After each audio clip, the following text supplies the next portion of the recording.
Hello, I'm Father Bill Rakowitz from Loyola on the Potomac Retreat House. And as a former missionary, I'd like to share with you some of my thoughts on almsgiving. Give food, clothing, housing, money, medical care, etc. to those in need. This flows from a sense of charity, for as we have been given, so we give in return. However, we have to discern in this type of almsgiving, for it can stunt human growth. We give when people cannot do for themselves, as the case of children, the elderly, mentally and physically handicapped.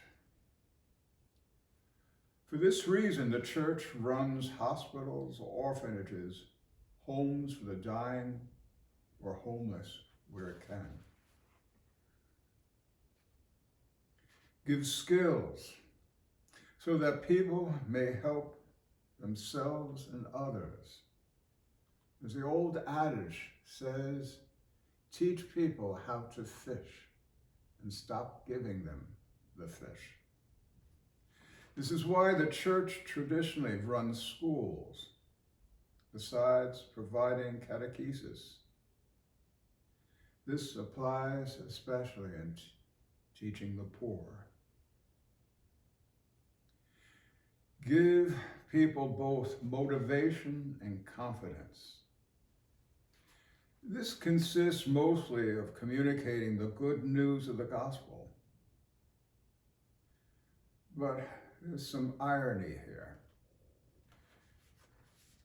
The people who give also need to come into contact with the actual poverty and injustice, and need to interact with the victims in these situations. Most times we need to set up programs in those areas of need where people can actually experience success, which leads to their confidence. Give unity for self-help. Lack of unity is a frequent cause for lack of progress and cooperation for the improvement of a community. A good part of our hope is simply preaching resurrection hope and call for fraternal love and focusing on our commonality rather than our differences. Almsgiving.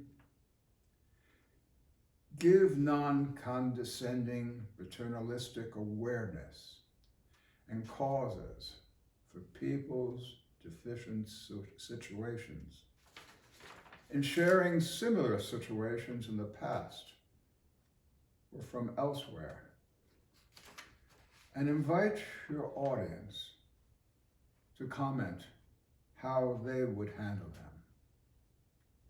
This would be giving them a lot.